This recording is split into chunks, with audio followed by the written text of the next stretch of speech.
Alors nous sommes dans la question I. Et VE est égal à 4,6 cos t. Donc si je fais un petit graphe en fonction du temps, bien je vais avoir VE qui a cette allure.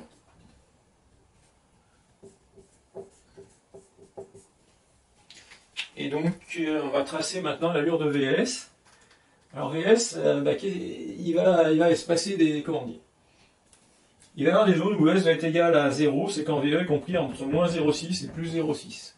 Alors moins 0,6 plus 0,6, allez, on va supposer que 0,6 volts c'est cette hauteur-là.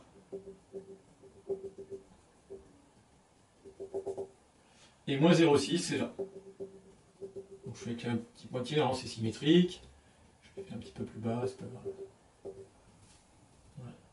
Donc ça, VE égale plus 0,6 volts. Non, on va mettre plus 0,6 volts pour ici, moins 0,6 volts.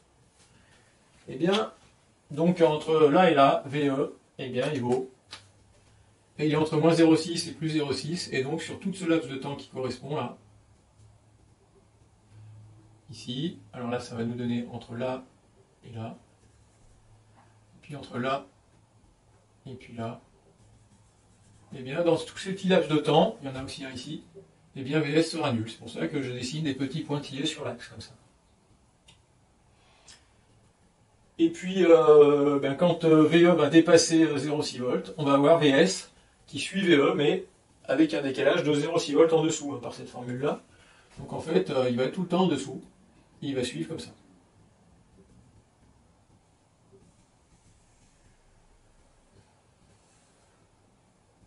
Voilà. Après, pour les tensions inférieures à 0,6 volts, VS va suivre VE, mais cette fois avec un décalage de plus 0,6 vers le haut, donc en fait, VE est là, plus 0,6, ça le mène là. Voilà, je peux remettre des points un petit peu partout, et en fait, ça ferait une courbe qui va comme ça. Donc à tout instant, l'écart entre la courbe rouge et la courbe bleue, dans cette partie négative là, c'est 0,6 volts. Avec notre modèle de diode à seuil. Et puis encore la même arche que tout à l'heure, donc qui suit à 0,6 volts près.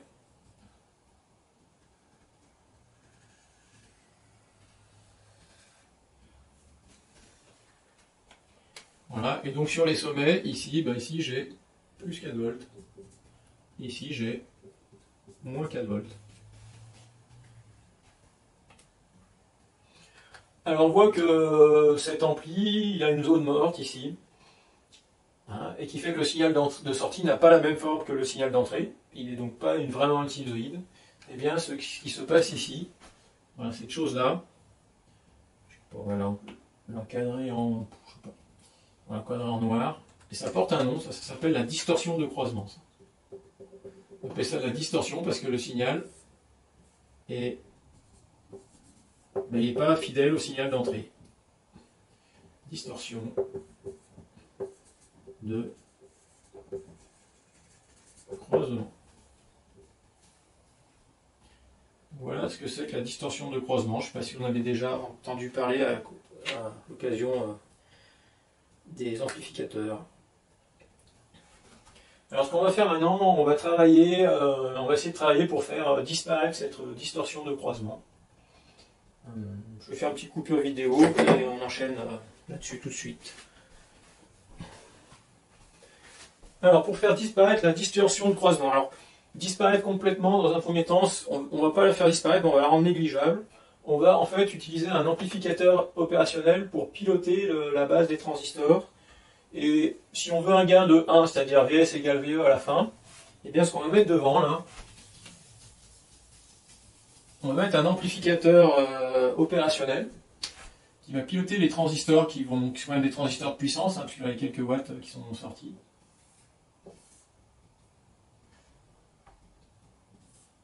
Voilà, plus ou moins. Et si on veut un gain de 1, eh bien cet amplificateur opérationnel va le monter en suiveur, par exemple, en étage suiveur. Donc en étage suiveur, c'est quand on a simplement rebouclé. Alors la sortie, je ne vais pas vous le faire tout de suite. On va le faire comme ça. On va d'abord le faire comme ça. Ça, c'est un montage suiveur. Et puis ici, je mets ma tension VE. Comme ça, c'est un montage suiveur. Lui, on peut l'alimenter avec le plus 10 volts et le moins 10 volts, il n'y a pas de problème.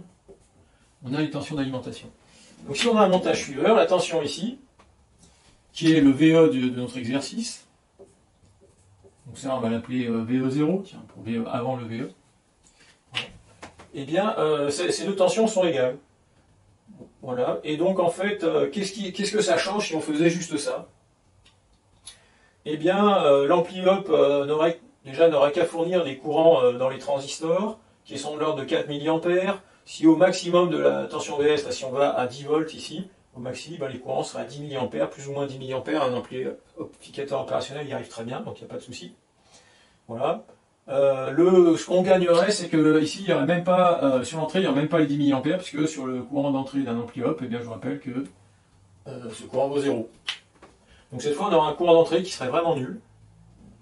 Ça serait un des gains possibles. Et puis, c'est à peu près tout ce qu'on gagnerait. En tous les cas, on aurait exactement la même distorsion de croisement.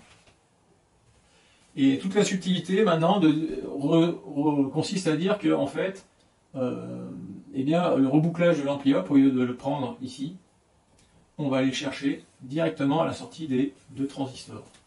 Là. Directement sur VS.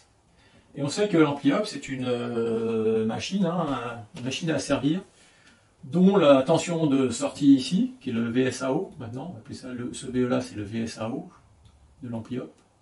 On va réfléchir comme ça. Puis ça traverse. C'est le VS de là-haut. Voilà. Et bien ce VS de l'ampli-up, là, il va se positionner à un équilibre que si la tension d'entrée ici, le epsilon qui est ici, il vaut 0. Et en gros que si, eh bien, la tension qu'on a ici sera égale à la tension qu'on a ici. Et la tension ici, c'est VS. Voilà. Et donc en fait, l'amplificateur opérationnel va faire ce qu'il faut pour que VS soit égal à VE0. Au moins on va dire en statique, c'est-à-dire si VE est constant, eh bien VS sera égal à 0. Voilà. Si jamais il y a une sinusoïde ici à l'entrée, eh bien on aura VS égale VE0, à peu près juste, vous vous souvenez, il y a juste le temps de réaction de l'ampli-up, notamment quand on va faire un croisement, quand VS va passer de positif à négatif. La tension, donc juste ici, juste quand on franchit le 0, très près de 0, eh bien la tension ici, donc en sortie d'AO, doit passer assez brutalement de plus 0,6 à moins 0,6 volts pour passer de la conduction de ce transistor à celui-là. Et ça ne pourra pas se faire instantanément, puisque vous vous souvenez, dans un ampli-up, on a le DVS de là-haut sur DT qui est égal à K fois la tension, les deux tensions d'entrée, donc ici c'est VE0, alors c'est K fois VE plus moins VE moins, et dans le circuit ça va nous faire K fois VE0 moins VS. Et donc en fait, il va y avoir une erreur ici, un écart entre il va falloir un écart entre VS et VE0 pour que le VSAO ait une vitesse de variation qui lui permette de passer rapidement de plus 0,6 à moins 0,6. Voilà. Et ça va se faire dans le temps, mais comme vous savez, K a une valeur extrêmement grande et ce temps va être extrêmement court. Donc ça va se passer en quelques centaines de nanosecondes, à peu près. Et donc cette distorsion de croisement ici, qui peut durer longtemps, puisqu'ici on a pris une échelle de temps qui était de plusieurs secondes ici, et bien maintenant ça va être réduit, il va y avoir un petit passage à vide comme ça, mais qui va durer quelques centaines de nanosecondes, autant dire que sur cette courbe-là, on ne verra rien. Donc on verrait, surtout avec notre échelle de temps qui est de l'ordre de la seconde, là, on verrait les deux courbes complètement collées l'une sur l'autre. Il faudrait vraiment monter en fréquence assez haut pour commencer à voir réapparaître de la distorsion de croisement. Voilà, donc ça c'est un premier moyen alors pas d'annuler la distorsion de croisement, mais de la rendre ultra négligeable. Voilà, très pratique. Voilà. Avec ce système, d'ailleurs, si vous voulez faire un ampli qui n'est non pas un gain de 1, comme on a ici, mais un gain de 2, bien, il suffirait de reboucler non pas VS sur l'entrée moins, mais VS passer à travers un pont diviseur avec de résistance qui divise par 2. Voilà. Donc, par exemple, on pourrait mettre juste une résistance là, et puis une résistance là reliée au 0 volt, et tout de suite on aurait un ampli qui a un ampli de puissance, qui a un gain supérieur à 2, piloté par un amplificateur opérationnel. Voilà. Alors maintenant, bah, comme je vais effacer un petit peu, je vais effacer un petit peu, on va aborder la deuxième solution.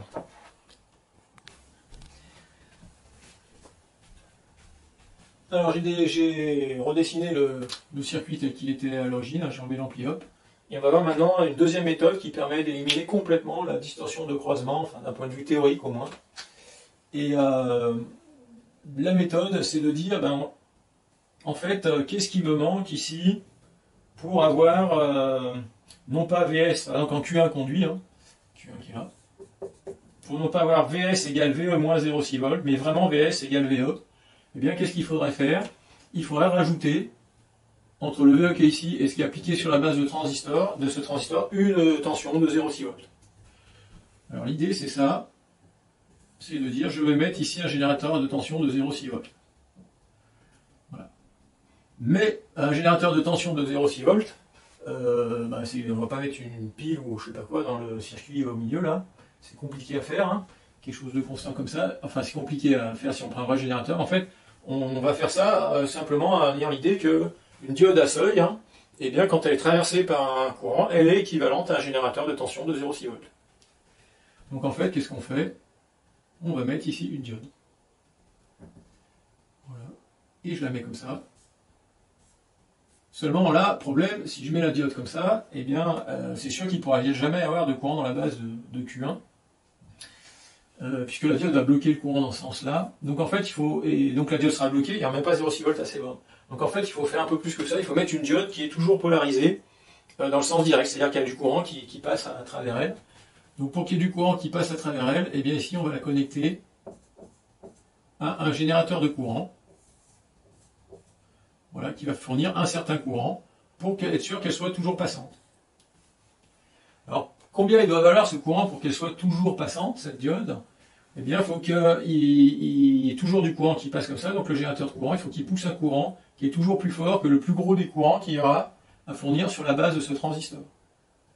Et le plus gros courant qu'il y a à fournir sur la base de ce transistor, c'est quand il y a pleine tension ici en sortie, mettons VS égale 10 volts. Quand VS égale 10 volts, eh bien ici on sait qu'on a 1 ampère qui circule dans la résistance, 10 sur 10. Hein.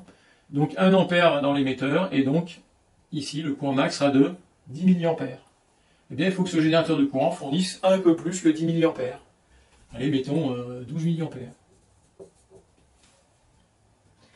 Et si je fais ça, eh bien, j'ai enlevé la moitié de la distorsion de croisement. J'ai enlevé la moitié de la distorsion de croisement qui est due à la tension base émetteur de Q1.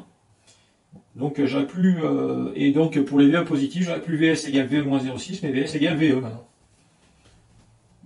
Donc, qu'est-ce qu'il me reste à faire pour que ce soit la même chose de l'autre côté? Eh bien, pareil, mettre un générateur de tension ici, de 0,6 volts. Donc je vais mettre aussi une diode. Et pour qu'elle soit polarisée dans le bon sens, comme ça, eh bien, je vais mettre un générateur de courant.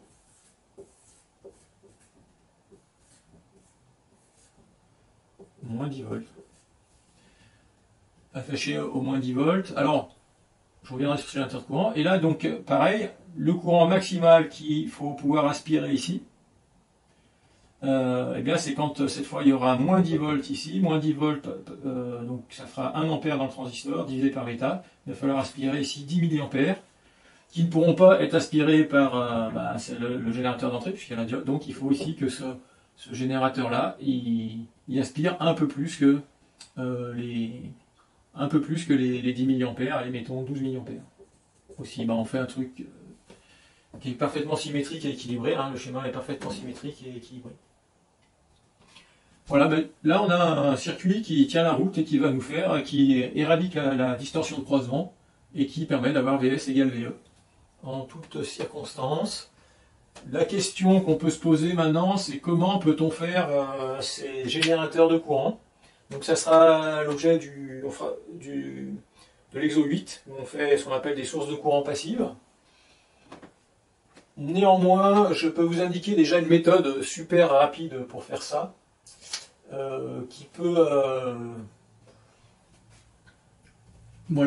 alors, on va dire, on peut remplacer l'idéal c'est d'avoir des générateurs de courant, mais on peut remplacer ça par des générateurs de courant du pauvre. Le générateur de courant du pauvre, donc de celui qui n'a pas trop d'idées, s'il dit, déjà pour polariser mes diodes, je vais mettre une résistance.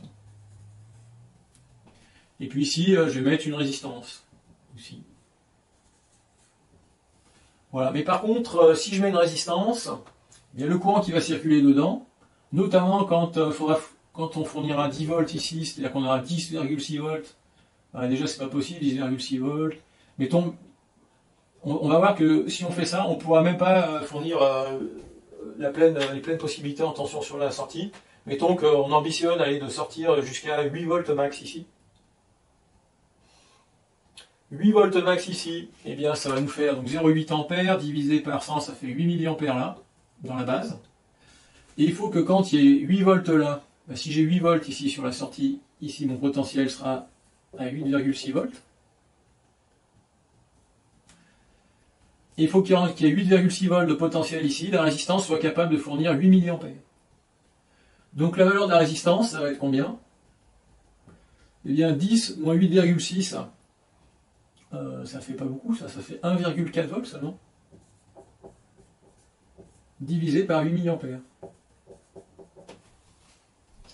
Alors si je le calcule, ça fait 1,4 volts. Voilà, il faut une résistance de 175 ohms. Et puis de manière symétrique, on verra ici qu'il faut 175 ohms. Alors déjà, on n'aurait pas la pleine échelle de tension possible en sortie. Et on mettrait des résistances de 175 ohms. Voilà, pour qu'il y ait au moins 8 milliampères qui passent dedans quand on se rapproche des crêtes du signal qu'on veut sortir.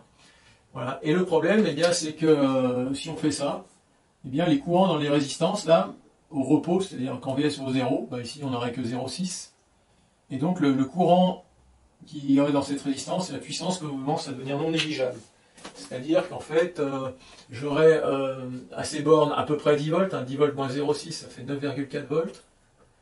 Voilà. 9,4 volts aux bornes de R, quand VE vaut 0, 9,4 divisé par 175 ohms, moi j'obtiens déjà qu'il y aura 53 milliampères ici.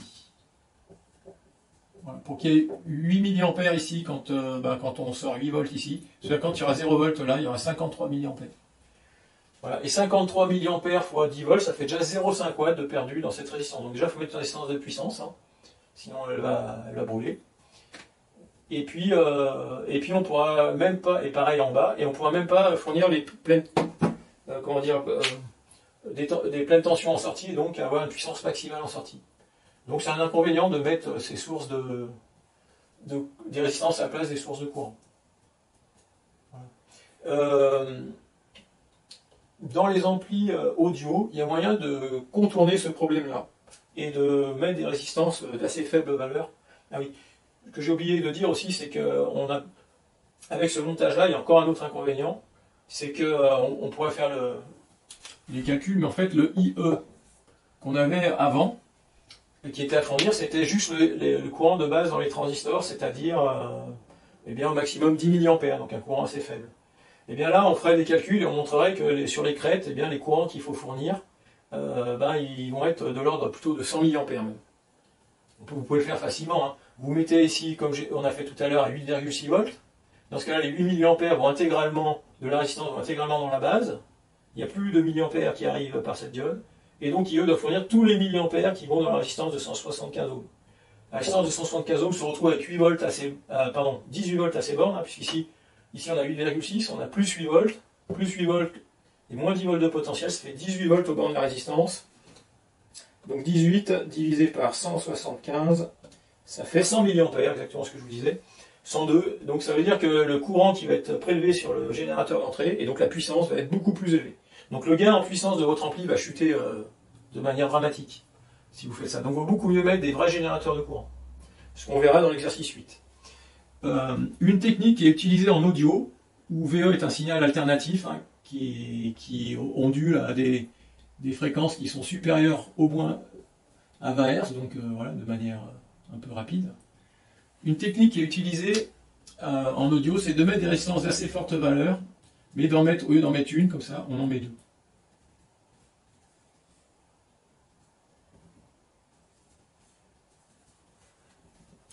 Elles ont à peu près toutes les mêmes valeurs, et elles sont dimensionnées pour que le courant qui les traverse au repos soit de 10 mA, pas plus.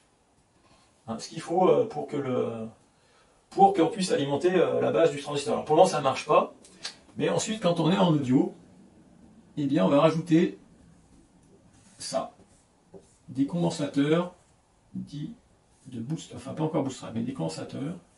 Alors c'est des condensateurs qui sont suffisamment gros pour qu'aux fréquences audio, ils soient considérés comme des courts-circuits. Ça veut dire quoi? Ça veut dire que la tension à leur borne est constante. C'est-à-dire que là, si on fait varier rapidement VE, on fait monter ou descendre, eh bien la tension aux bornes de ce condensateur n'a pas le temps de changer significativement. C'est un bon condensateur réservoir. Et du coup, la tension aux bornes de cet ensemble est constante. Et à 0,6 volts près, et la tension au bord de la résistance ici, c'est celle du condensateur, donc elle est elle aussi constante. Et si vous avez une résistance avec une tension constante à ces bornes, eh bien le courant qui la traverse est aussi constant. Et donc ce système-là se comporte comme un générateur de courant. Le seul inconvénient qu'a ce système-là, c'est que le générateur d'entrée est quand même obligé de fournir les courants qui vont traverser le condensateur, qu'on pourrait calculer, mais qui serait de l'ordre des 10 mA, peut-être un peu plus, 20 mA sur les crêtes. Donc ça réduit un peu le gain en puissance de cet amplificateur, parce qu'il faut fournir plus de courant en entrée, mais à peu près d'un facteur 2 seulement. Alors le truc qui permet d'éviter ça, eh bien, c'est le montage bootstrap, c'est-à-dire que ces deux condensateurs là, au lieu de les relier au potentiel de la tension d'entrée, on va les relier à un potentiel qui suit ce potentiel de tension d'entrée, qui est le même en fait. Voilà. Mais l'avantage, c'est que le courant qui va devoir être fourni à ces condensateurs, eh bien, il ne va pas venir de l'entrée, c'est du générateur d'entrée, parce qu'on va les relier à un endroit où le potentiel est le même, on va les relier sur la sortie du transistor, comme ça. De l'ampli, pardon. Et d'un point de vue de ce que j'avais dit avant, c'est exactement pareil, puisque VS est égal à VE de toute façon, donc ça ne change pas. Simplement, le courant qui doit traverser les condensateurs, cette fois, n'est même plus fourni par le générateur d'entrée. Voilà, donc ce montage-là, quand on relie, on a deux résistances comme ça, et qu'on relie le condensateur sur l'entrée, eh bien, ça s'appelle un montage bootstrap. Et c'est très répandu dans les amplificateurs audio, ça. Voilà, mais on peut aussi mettre des générateurs, des bons vrais générateurs de courant. Enfin, ça va fonctionner comme un bon générateur de courant maintenant.